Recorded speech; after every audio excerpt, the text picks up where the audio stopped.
Saludamos a esta hora de la mañana en nuestros micrófonos y nuestras pantallas con el analista económico Walter Spurrier. ¿Cómo está, mi querido Walter? Yo acá saludándolo con buena salud, dándole gracias a Dios Todopoderoso, y yo estoy seguro que usted también está muy bien de salud. Bienvenido. Me alegra saber, Clever, que estás muy bien de salud, y así con tus colaboradores. Yo también acá en muy buen estado de salud y listo para escuchar tus planteamientos. Bueno, no quiero llover, ¿cómo es? Llover sobre mojado, como se dice. Ahora tenemos que pensar en el futuro, que no sabemos si lo vamos a vivir, pero tenemos el presente que lo estamos viviendo y podemos contar las experiencias, lo que ha pasado y contar también las aspiraciones que tenemos, ¿ya? Y en ese orden, ya en lo económico, Walter, el presidente ya nos ha dicho, ha ordenado las finanzas públicas, ha tenido un exitoso resultado en la vacunación, y de allí, pues, de todas las expectativas que nos creamos a través de sus discursos en campaña, aún no vemos los ecuatorianos esto. Hay un compás de espera en el crecimiento económico, porque no sabemos si vamos a crecer en el 2.8, 2.4. El Banco de América dice 4 puntos y algo, y bueno, todavía esto es algo como incierto. Sin embargo, mi pregunta a Walter Spurrier es, dentro de todo este marco de existencia en la economía ecuatoriana, ¿qué podríamos pensar que el presidente de la República haga en el corto plazo para beneficiar a todos los agentes económicos del país? Sí, Clever, la síntesis que has hecho sobre el primer año de gobierno de Guillermo Lasso, yo la comparto plenamente, los conceptos que tú has vertido, y estamos impacientes considerando que hay muchas cosas que esperábamos que no se han dado.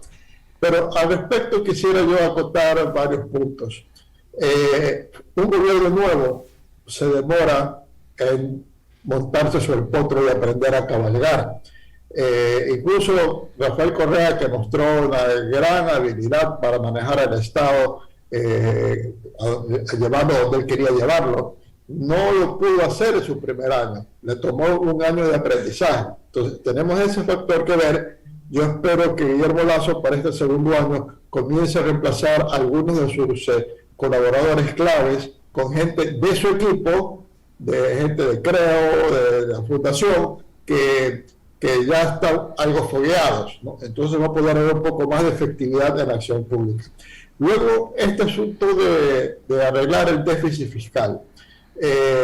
Sí, pues al principio suena que nos sacan plata vía la reforma tributaria, y esa plata se va para pagar los gastos que ya estaban comprometidos, o sea, no para algo nuevo, y en ese sentido, pues, lo que hace es reemplazar deuda que ya no se está tomando. Pero ese arreglo de las finanzas públicas pone al Ecuador en la posición de comenzar a crecer de una manera más sana. Coincide con el alza del precio del petróleo, y aunque el gobierno busque austeridad, en primer lugar va a pagar deudas, y eso implica pagar proveedores. Eso significa que las personas que han vendido bienes y servicios al Estado van a recibir pagos por lo que estaba pendiente. Eso significa que los gobiernos seccionales, municipios, consejos provinciales, parroquias van a recibir los que les debe el fisco y van a aumentar sus rentas, porque ellos son partícipes de la renta petrolera y de los tributos. Entonces va a haber gastos a nivel local que va a dinamizar la economía.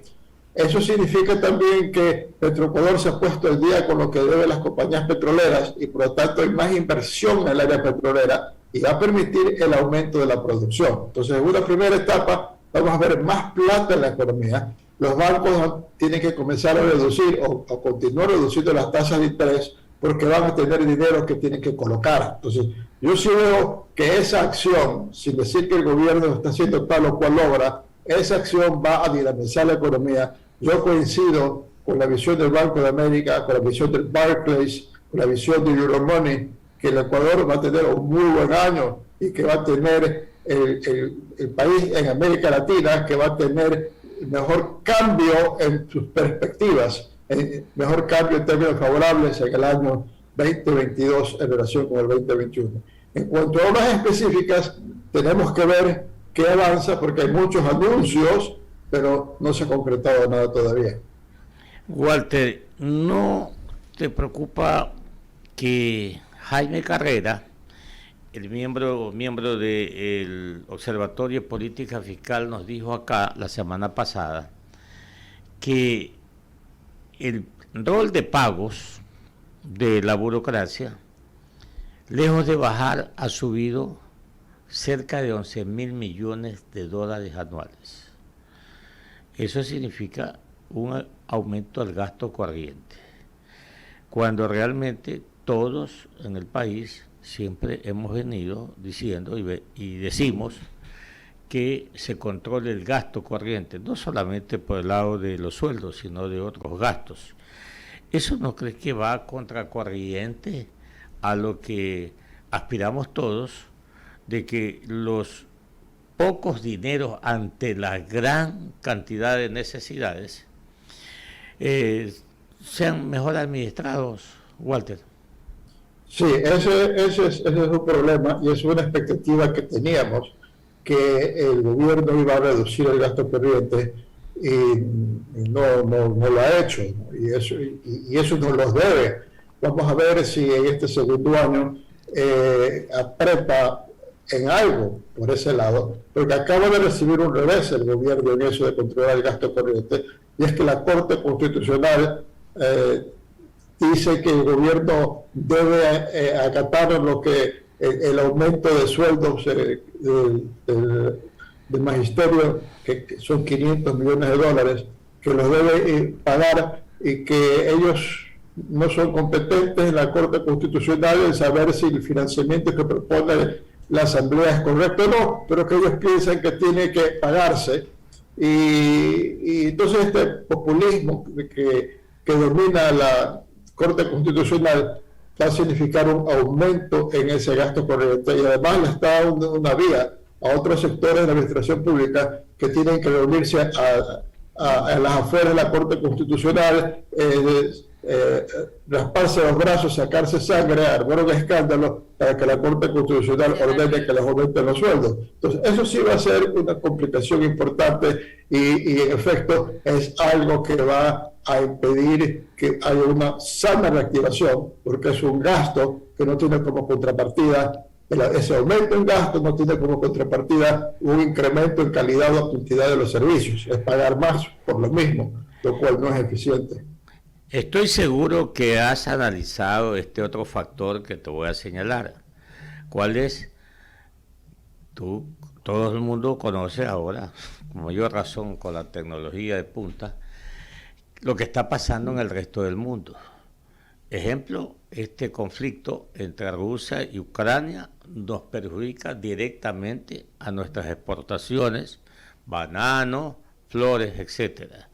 Ese es un concepto de ingresos considerable para nuestra economía. Y el otro es que yo entiendo, con todo lo que está sucediendo en economías desarrolladas como el mismo Estados Unidos, la demanda por nuestras exportaciones también se va a presentar. Ese es otro factor que estoy seguro lo debes haber analizado, y por favor, adelante. Sí, en términos de las exportaciones, comparando las exportaciones del mes de marzo con las de marzo del año anterior, hay un incremento sustancial de las exportaciones, pero concentrada en dos rubros. El un rubro es el camarón, donde los camaroneros han mostrado una gran habilidad, una gran capacidad de reaccionar ante la adversidad.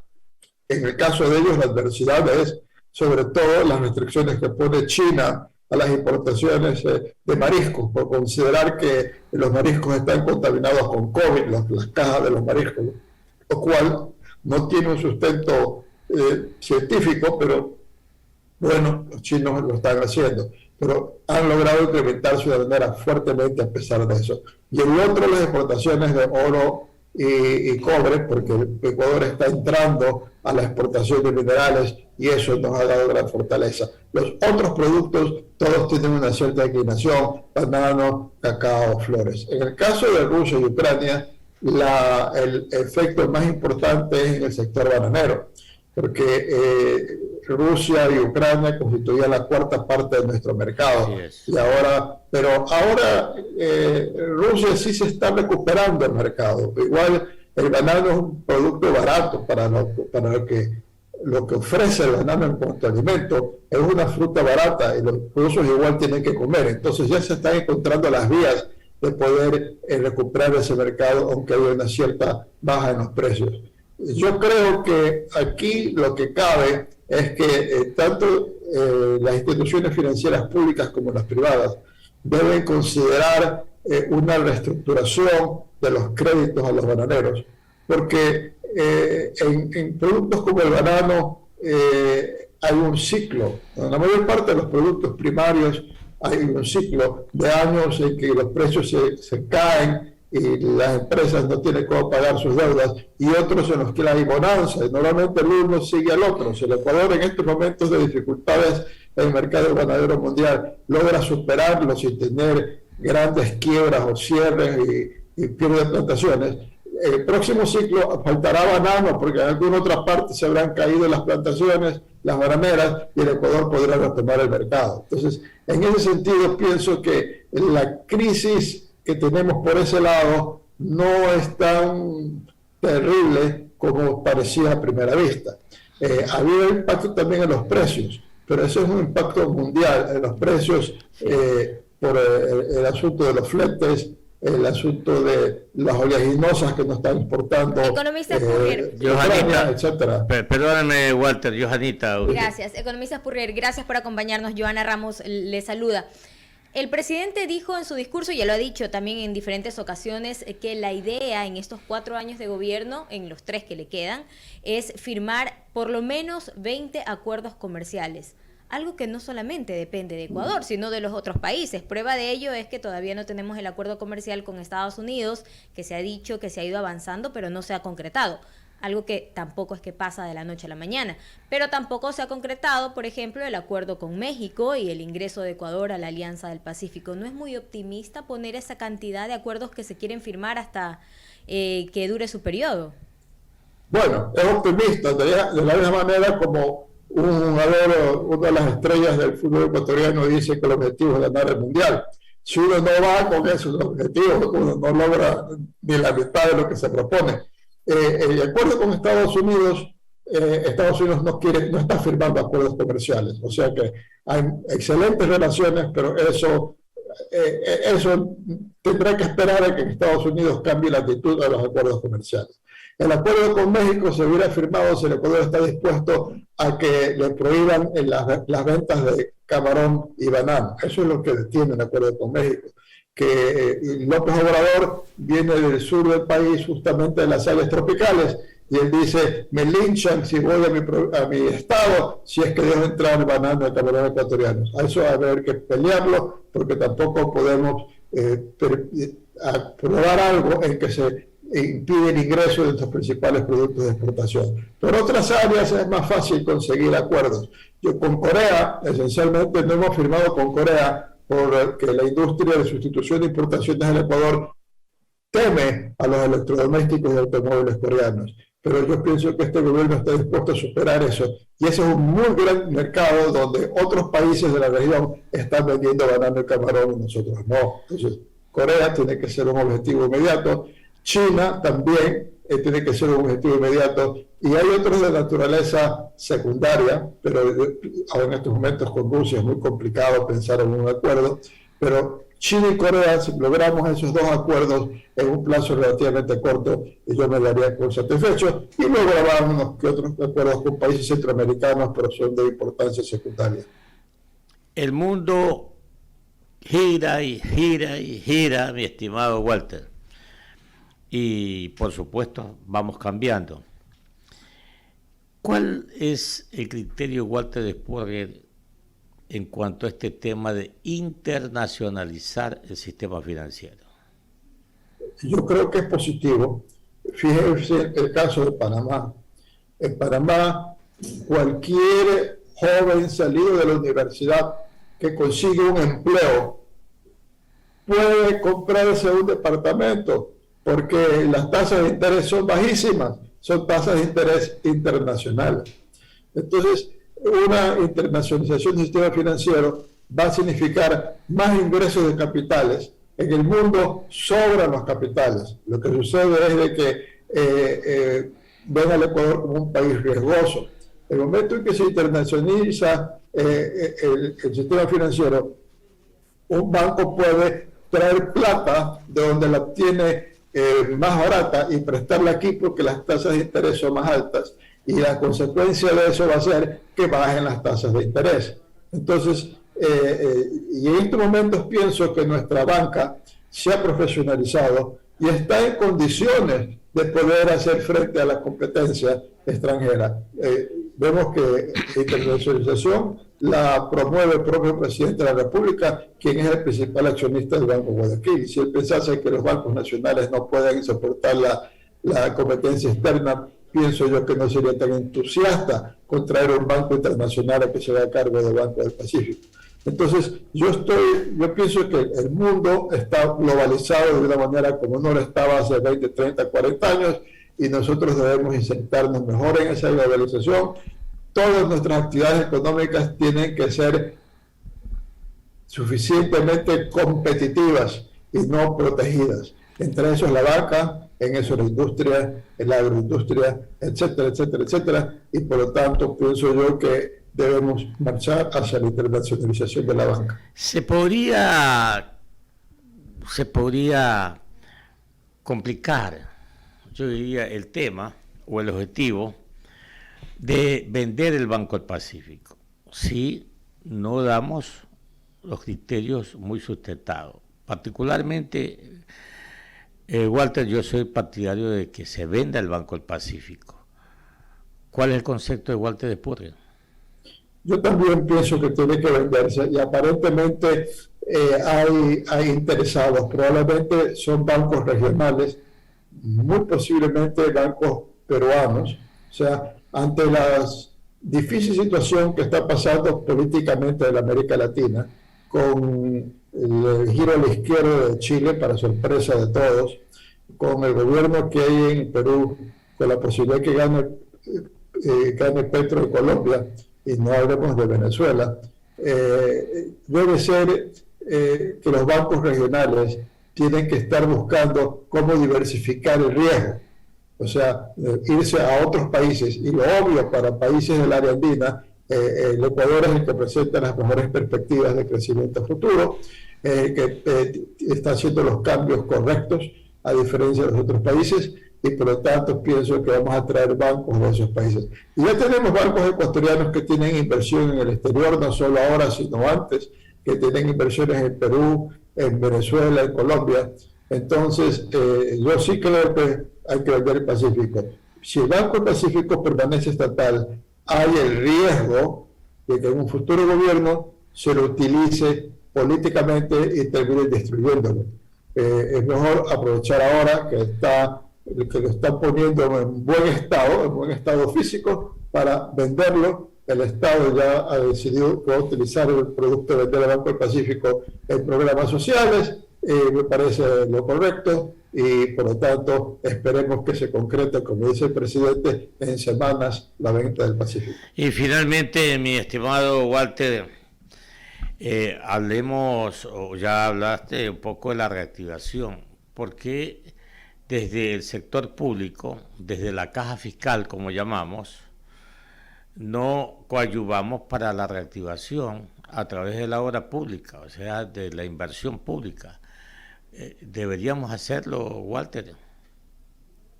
Algo va a hacer el gobierno al respecto. para empezar la reconstrucción de las carreteras destruidas por el invierno.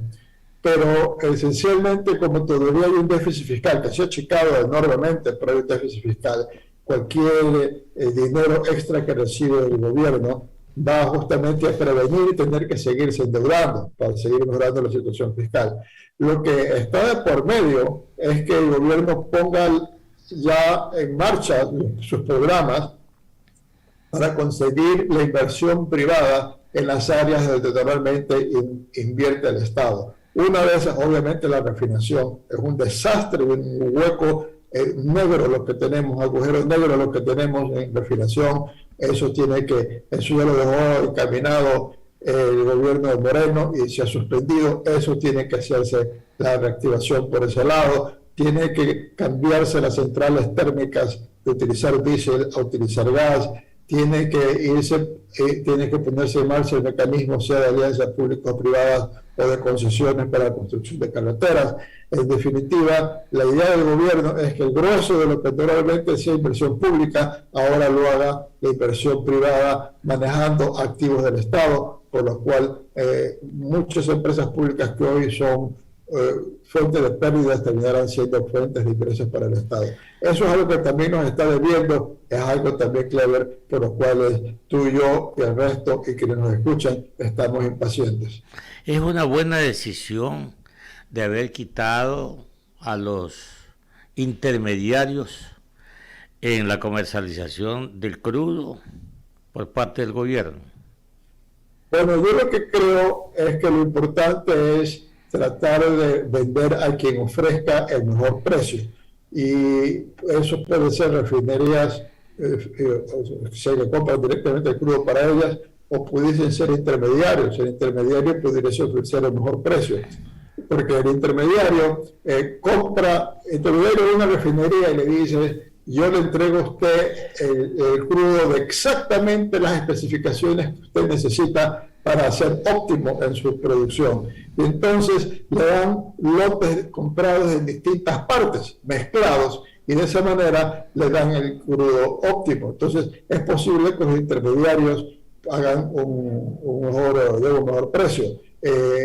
O si no, pero ahora lo que esencialmente se está diciendo es, en lugar de decirle a vender el crudo a Petrochina con el descuento como si fuese Asia, y Petrochina va y se lo vende al Perú, eso ya no. Ahora directamente le vamos a vender al Perú o a Chile sin pasar por intermediarios. Entonces, eso de ir a los intermediarios